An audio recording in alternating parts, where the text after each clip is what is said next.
Welcome to an interesting lecture on Armenia. It's going to be a very sad lecture with a very sad ending, epilogue. But the next one will be one of good news.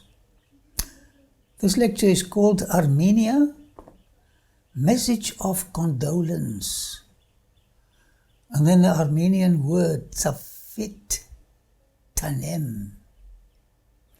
And then you've got the written words in Armenian language. It's about the Nagorro Karabakh war. I read the following in the BBC, which says, Nagorno Karabakh conflict, human cost of two nations fighting for motherland. This was Armenia and Azerbaijan. And this soldier painted the picture of his wife that he lost. Pain, pain, pain. And the word Tzafut Danem means, let me take away your pain. Let me carry your pain. And I think with this last war, the word, it's a greeting in Armenia, is being heard more often. Nobody knows how many people have lost their lives in the latest war in Nagorno Karabakh, but it runs into the thousands. Maybe you were following the news. And I'm going to show you the disasters. It's heartbreaking. And you know, it's heartbreaking to read the stories of families who've been torn apart. The pain and the greeting, Tzafut Tanem, let me share your pain, let me carry your pain. It's also an expression of love. We want peace, they want war, faces drenched in pain. Tzafut Tanem, let me share your pain. After World War II, they said something like, the war to end all wars. My friend, there was a war in the beginning, and there will be a war at the end of this world's history. Wars will never stop. War will never stop while we carry grudges. This is causing war. We war against our loved ones at times, shameful to say it, by our attitudes. You know, we punish people by our attitudes. That cold atmosphere that surrounds us. We make war against people by the way we ignore them. Our body language speaks louder than our words. Tzafut Danem, let me share. Let me carry your pain. Have you discovered what I've discovered in life? There is usually a motive why we do certain things. Some motives are good and receive good results, and some aren't.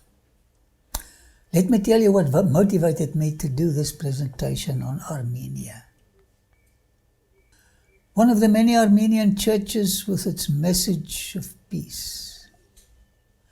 Instead of getting obsessed with war, we should allow our minds to focus on the positive side of life. You know, by beholding, we become changed. If it's only war from morning till evening, it's not good for the psychic.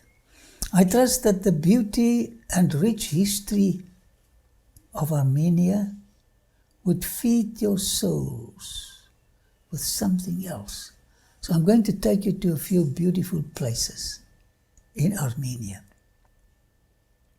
I trust that the beauty and rich history of Armenian culture would feed your souls, as I've said, with a peace that you need right now in this hour of crises in the world. During my first visit to Armenia, I made friends with some of the people. This picture was taken in one of the Seventh Adventist churches in the capital of Yerevan, the lady on your far left drew my attention. You know, body language is such an important science, and we should take more notice of body language. What do you read in this little lady's body language? She and her son were refugees from Azerbaijan, and this little congregation took care of the two of them. They said to mother and daughter, Zafut Tanem, let us share your pain. You know, there are different nuances of pain. This was a pain of rejection. Rejection, pain.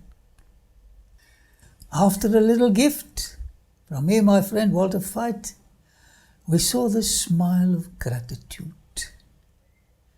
The pain was relieved a little.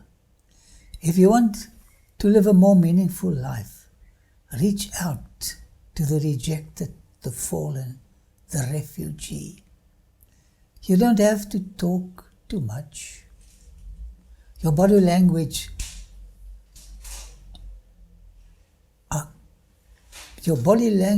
of caring will do the talking. Sometimes we talk too much. We care too little. Let me tell you how I got to Armenia the first time. Invited to join an archaeologist who identified the resting place of the ark. You know, I've been studying this and I've read so many stories, fake news, and here I got an invitation to come to Armenia to see this man's research. I was so excited. And I told my friend Walter Veit, and he became excited about this discovery. Who doesn't want to be part of one of the greatest archaeological discoveries of a lifetime? They've been looking for the Ark of Noah, and here is an opportunity to be part of the heroes. Oh, we are so egocentric. Have you ever been to a dream destination and then getting to a cul-de-sac? Man, our thoughts of fame became memories of shame. Arriving at Yerevan, we received news that our luggage got lost. But there is always something to do when you experience disappointments, and eating is one of them. So we walked down the street and fortunately we found a few fruit and vegetable stalls. And it was quite a challenge to read the Armenian or Russian price on the item. But fortunately these two vegans survived, and after eating we decided to just go and walk in the streets of Yerevan and do a little psychoanalysis on some of the people in the central business district. This is the first couple we met. I think it's her grandson. They were hoping that people would buy their product. You know, never lose hope, my dear friend. Do something. This is what they did. Like many other civilizations, the conservatives are always worried about the liberal youth, the way they dress. Just as the older people were worried about you and me when we were young. They thought we were too liberal. I looked at this man, and softly I said in my heart, Tzafut tanem, let me share your pain. This body language speaks of pain, rejection, shame. The Russian Lada is hopeful that the potential buyer would purchase him and do something about his self-image. He was a special. And we were exactly in the same condition of this car during our first visit. Erebuni, while waiting for our luggage to arrive, we visited this place, Erebuni, on the outskirts of Yerevan.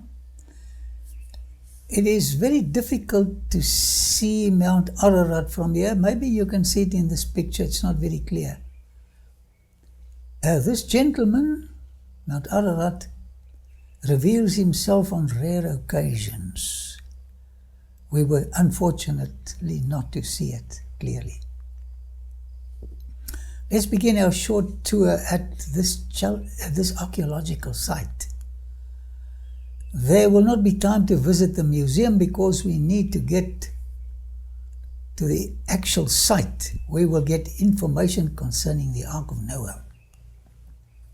In ancient times, he was depicted, this is Argesti the first, on this decoration of his ancient palace. You will also find the lion motif in Assyrian ancient literature as well as the Babylonian literature. They love to associate themselves with a lion. Why? Because it's strong. Erebuni, as the place is called, was founded by the Urartian king Argesti I, 785 to 753. In 782, Armenia was previously called Arartu. You know, place names changes all the time. Ancients depicted themselves, as you can see here, with lions. With what are you identifying yourselves? You know, it's good to have an identity. Not everybody has got an identity.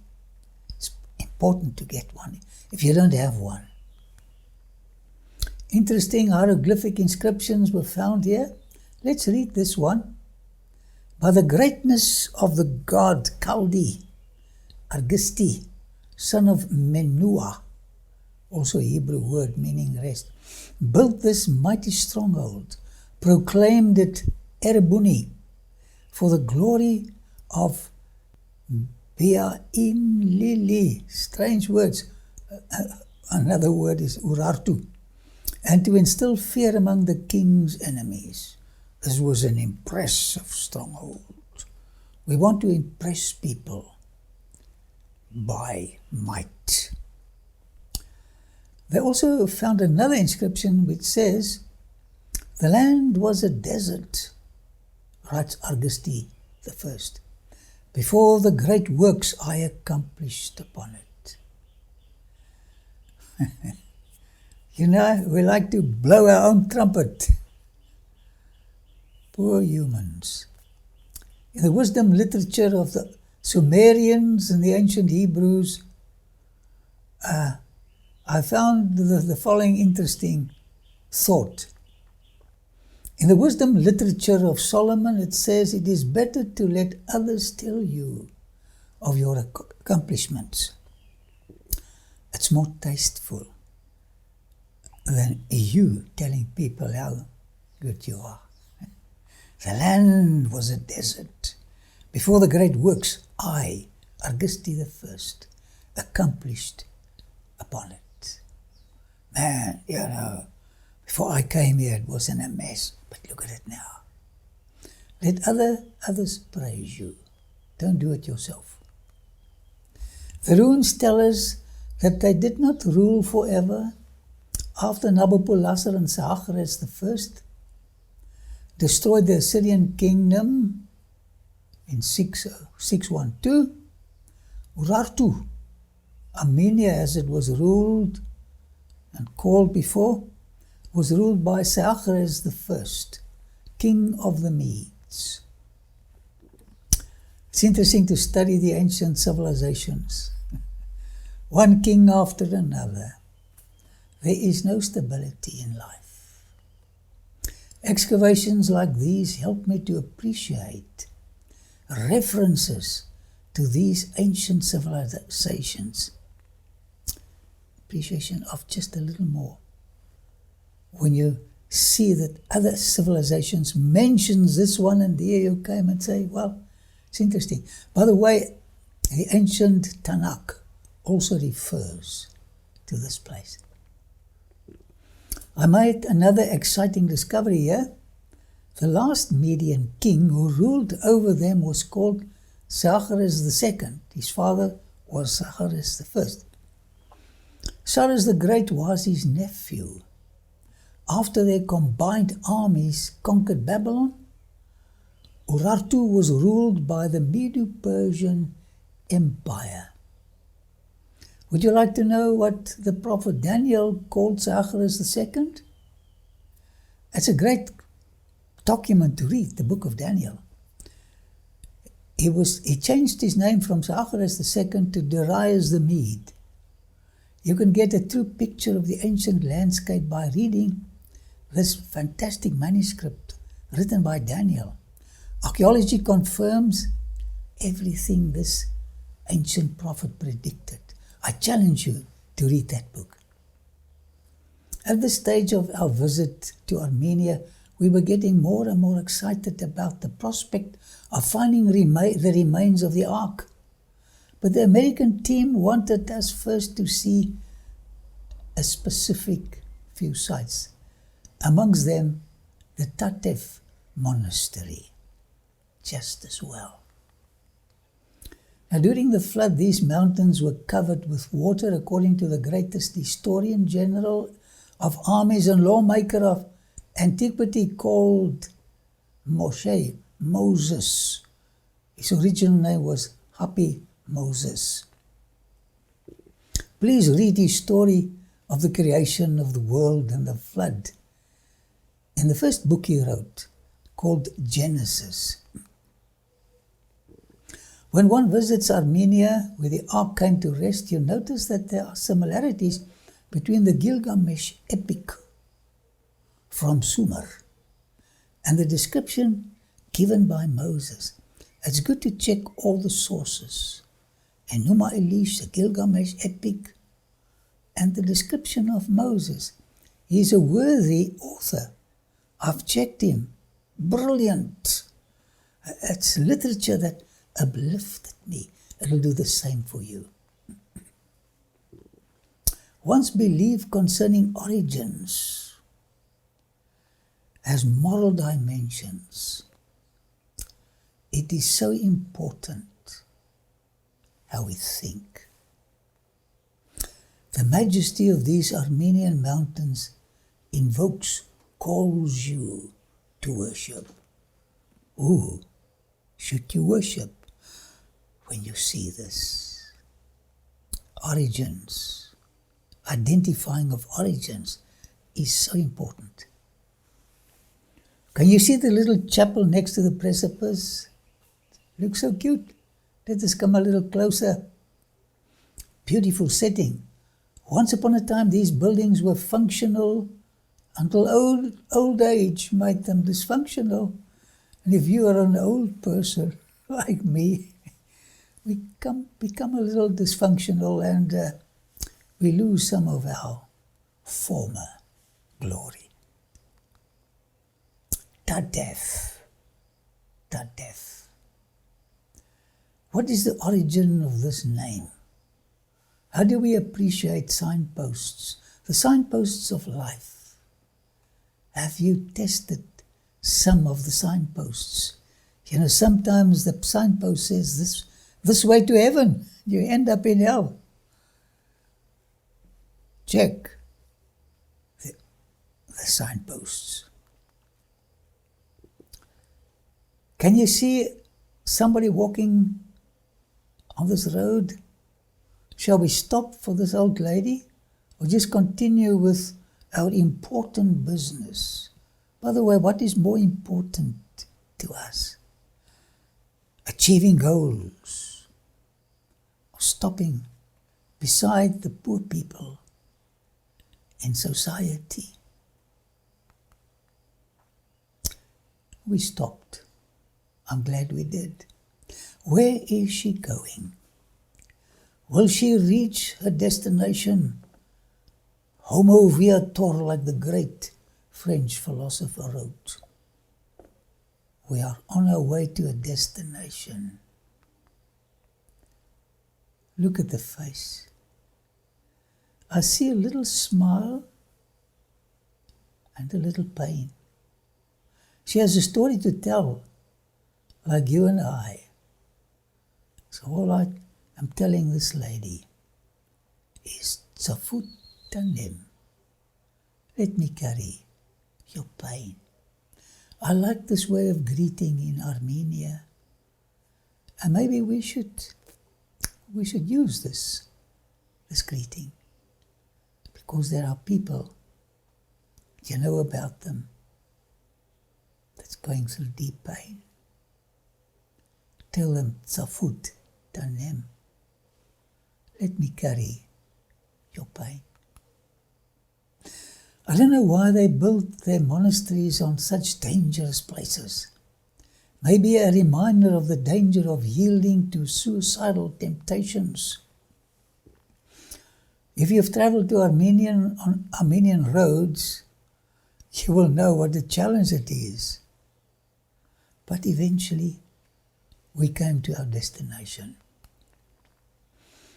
According to tradition, Tatev monastery is named after Eustathius, a disciple of Saint Thaddeus, the apostle, who preached the good news, and he was rewarded because of the good work he did to die as a martyr in this region, because every good deed will be punished eventually. His name has evolved to the word Tatev, Thaddeus, Tatev. And this was interesting to me while I walked here. It says popular etymology, the history of a word or place, includes a legend telling of an event that is tied to the construction of the main church, where an apprentice secretly climbs to the top of its steeple, intending to place a cross of his own design. Well, this was egocentric. Place a cross of his own design.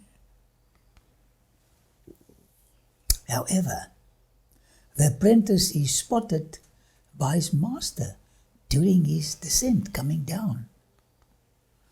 Shocked by his discovery, the apprentice loses his foothold and falls into the abyss as he calls upon God to grant him wings, which in Armenian is Tatev.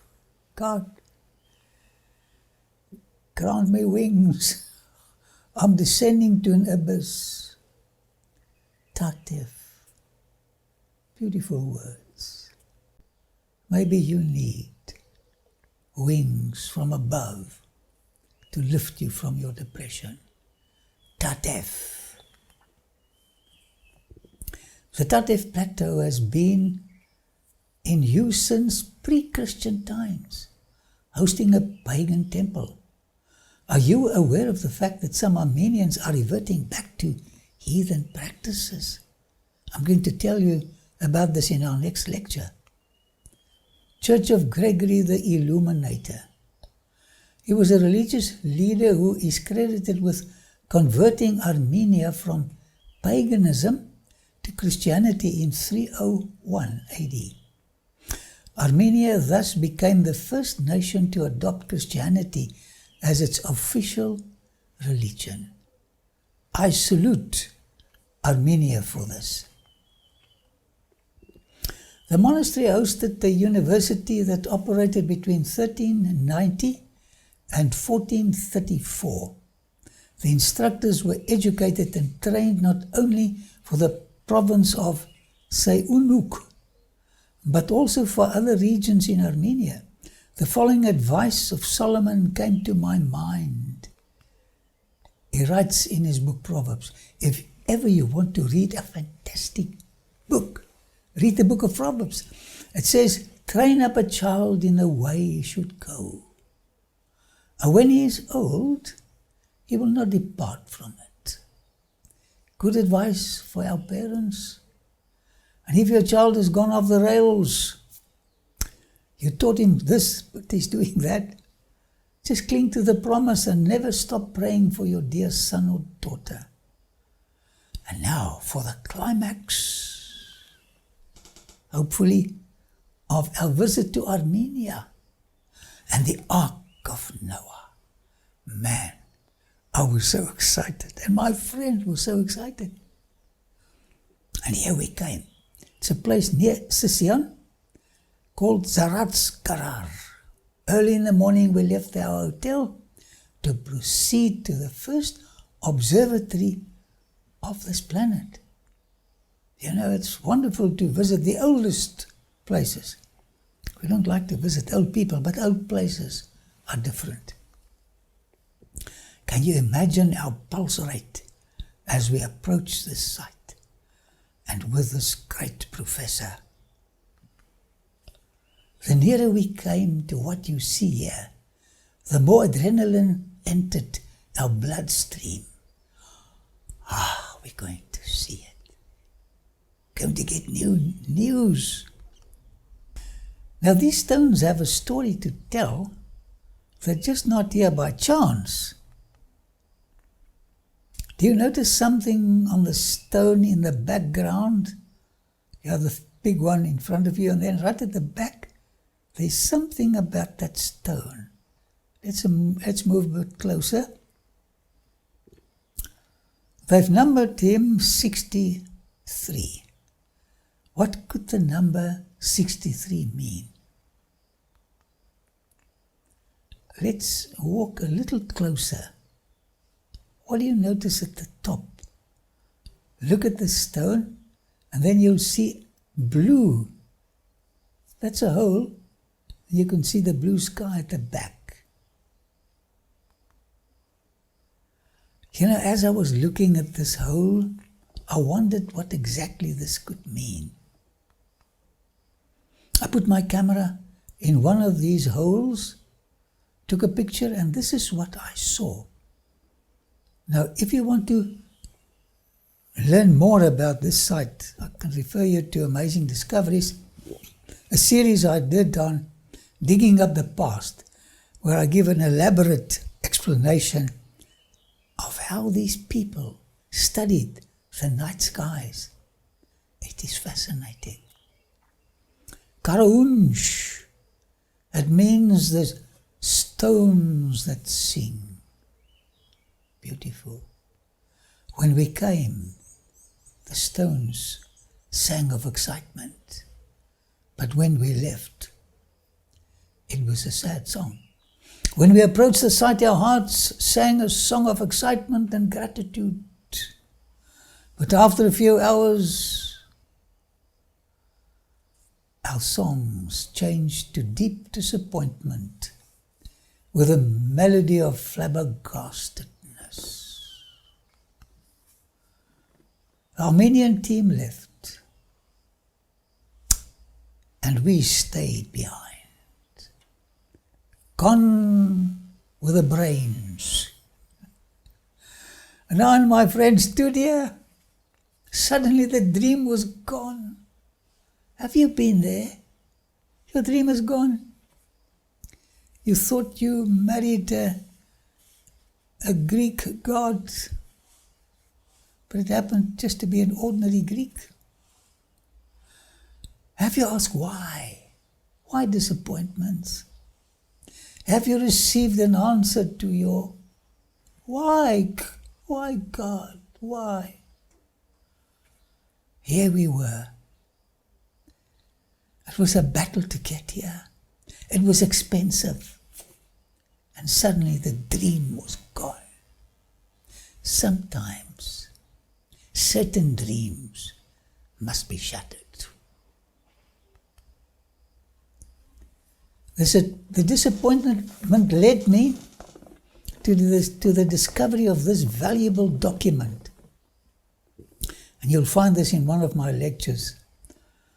We spoke to the curator at this little site at Zaratskarar, And I asked him about the possibility of ancient writings on stones, inscriptions around here. And to my surprise, he said yes. Recently they've discovered a place on top of a certain mountain called Urartian with 2,000 stones with writings on the stones. Oh, I became so excited. Out of my discouragement, I got new hope. Now they wanted $100 for this book, so my friend Walter said, can I please take pictures of the contents of the book? And they said yes. And when my friend is a German and he's very fast, he photographed the entire book. He saved $100. The site was recently discovered during the Nagorno-Karabakh war. So out of this war of pain and death, something good came out of it. The Armenian army was patrolling this area, and then they discovered the site, which nobody knew before. For thousands of years, the site was there. There was a new heartbeat that suppressed our troubled hearts. He sent us to this man, and this man arranged for transport. Man, I like his face.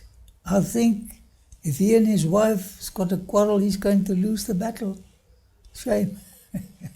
And look at Walter, my friend, he's smiling. We've got something to do again. You know, workaholics, these are difficult people. Just look at the smile on Walter's face.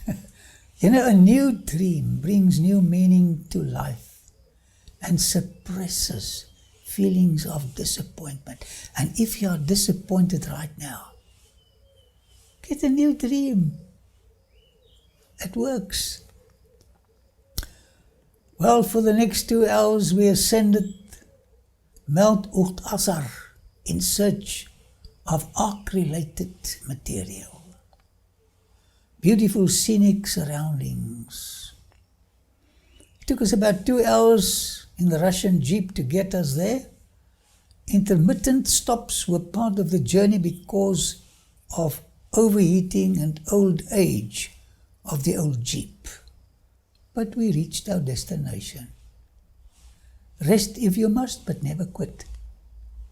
Eventually we reached a large basin surrounded by mountains and this little dam.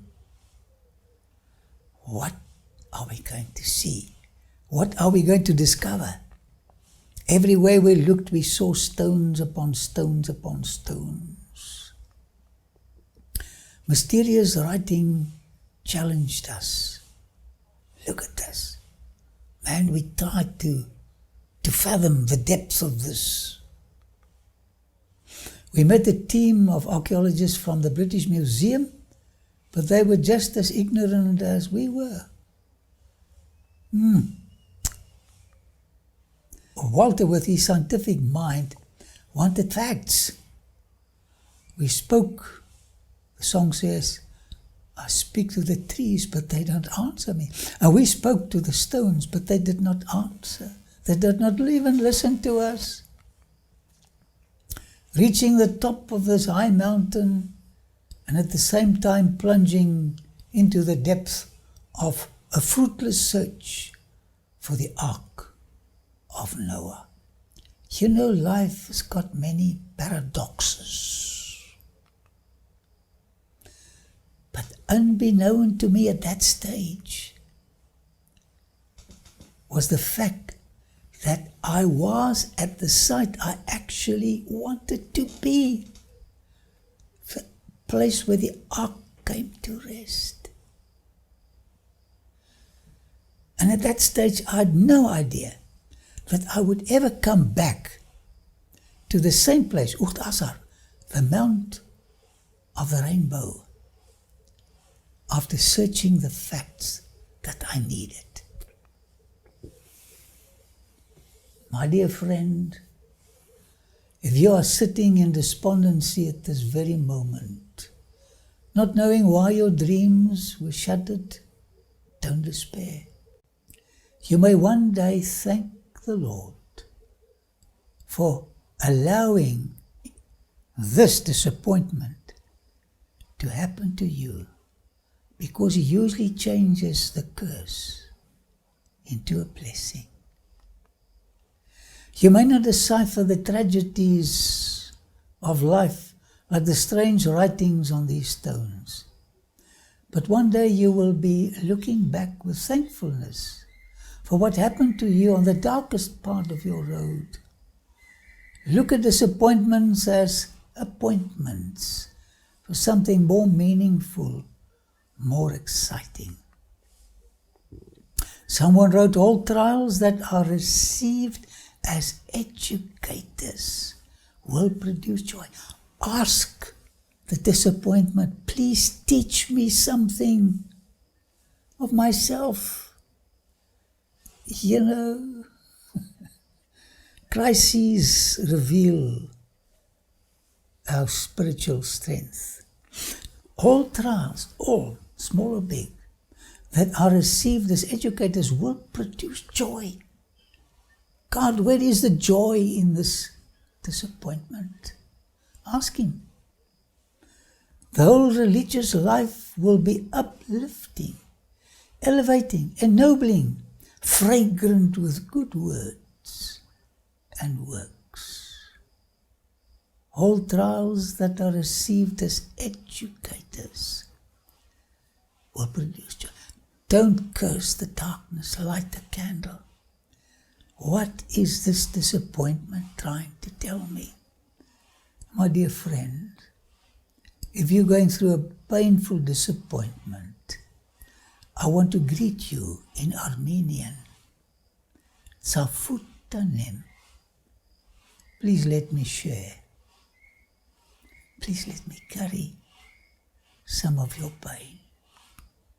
This book was written by Paris Erebuni, professor and scientist in the fields of radio physics, radio engineering and radio astronomy, head of antenna systems, chair in the State Engineering University of Yerevan, as well as the Radio Physics Research Institute. Next time, new discoveries that I've made during 2 years after we left this disappointment. And I came back to the same site with gratitude in my heart. And that I want to share with you. May I pray with you? Father in heaven, you're such a great God. You know about our pain, what caused our pain. You know about our disappointments, shattered dreams. But thank you that you from your throne speak words in Armenian, Tsafut Tanem. Let me share your pain, my child, and help us to develop a positive attitude towards disappointments. In Jesus' name, Amen.